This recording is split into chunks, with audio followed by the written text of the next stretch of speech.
Welcome to the Wildcat Watch. I'm Annie Hansen. The Baker University football team made history this weekend, being the first team in Baker history to go 11-0 in the regular season. But behind the record is a set of seniors that know all about winning since being here at Baker. Josh Chalker has more. The Baker University football seniors are a unique group. From winning conference championships in 2013, 2015, and 2016 to having a variety of scholar athletes, these seniors have made an impact on and off the field. The most recent accomplishment of going 11-0 in the regular season for the first time in school history is something truly special. Head coach Mike Grossner gives his thoughts on the senior class. And the beauty of this is, okay, so we got 26 seniors, not all of them start. There's, they don't. But each one of them has brought something to the table, their role.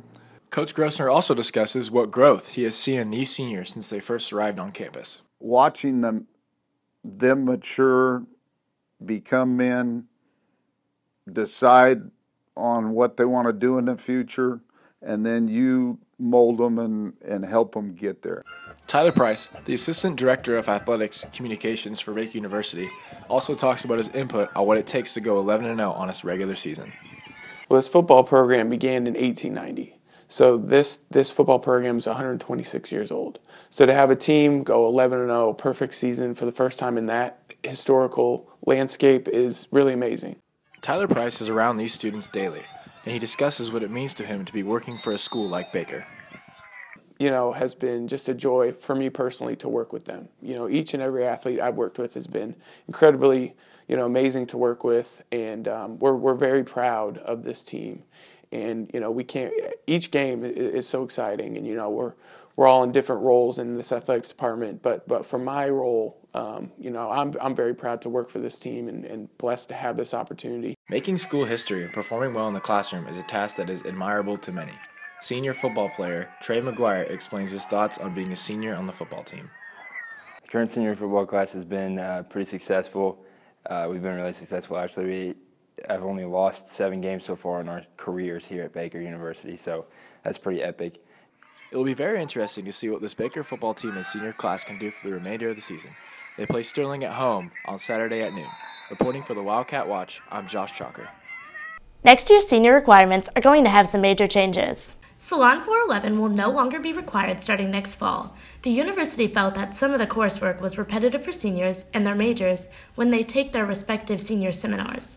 The course will still be offered as an elective, so students still have an opportunity to learn the importance of beginning job searches, personal finances, and even grad school procedures. Because we think there is value in the course, and for students that don't have that option within their major, we want to continue to have those resources available. While it is illegal to drink underage, Baker will not punish you for reaching out to save your fellow students. Robert Dowdy has more regarding Baker's policy on this issue. Alcohol is a part of college life, even on dry campuses like Baker University. But Baker is taking steps to protect underage drinkers from themselves by not punishing them when they call emergency services for minors suffering from the effects of alcohol abuse. Instead of students worrying about, will I get in trouble, they're able to focus on, does this person need help? Do I need to call 911? And if they do, they will be more willing and better equipped to do so, because they'll realize, okay, I'm not going to get into trouble with the university, and this person really needs help. And so it allows them to focus on the important matter of this person needs help instead of worrying about, am I going to get into trouble? Baker hopes to show that in these dire times that students can trust their RAs when they need them most. I think it helps out in some situations that they may go out and make the decision to drink, but in the end, we just want to make sure everybody's safe, and if they go ahead and call and make sure they don't feel afraid to do that, because it is the police, and get them home safe, I think it's a good thing. I don't think they should be afraid, because I think once you realize that you've made the mistake, or that you've made that decision, not necessarily a mistake, to drink, and you want to get home safely, I think that's the best option that you have. Reporting for the Wildcat Watch, I'm Robert Dowdy. This past week, the women of Alpha Chi Omega, Delta Delta Delta, and Zeta Tau Alpha sorority attended the first ever Panhellenic Unity Dessert.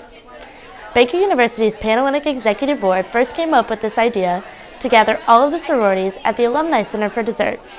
This event was created to bring the women of sorority life together for a fun-filled evening of gorging on some very tasty treats.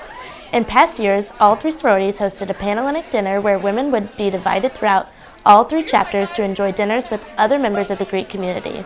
It is undecidedly so that this year's event went better than planned.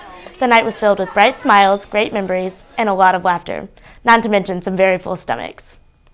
Have you ever felt your phone vibrating, but when you check there's no message? Lamont Evans has more on phantom vibrations. How many times have you felt your phone vibrate, only to find out that it hasn't? This experience is called phantom vibration syndrome.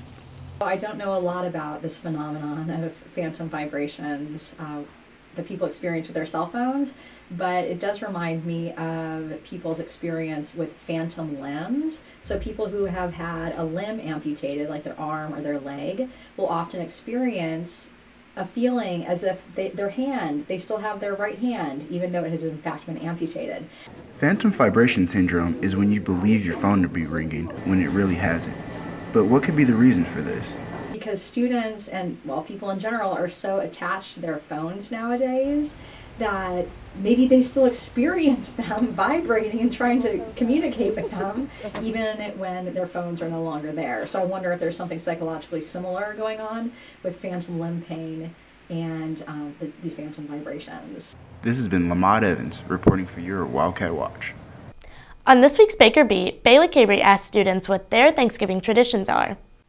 Well, it's that time of year again to sit around the table, give thanks, and enjoy a big feast. So I'm finding out what traditions students enjoy during Thanksgiving. Let's take a look. We usually go and see a movie every Thanksgiving Day.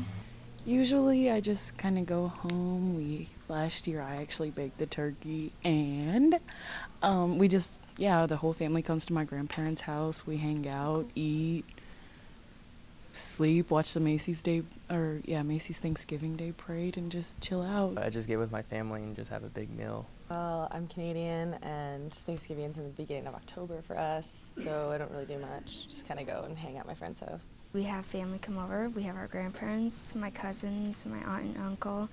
We have family friends come, and we just all sit around the big table and have a turkey. But this year we're going to go on a cruise with family friends.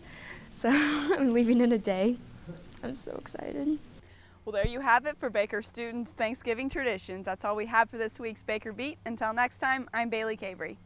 Thanks for watching this week's edition of Wildcat Watch. Until next time, I'm Annie Hansen.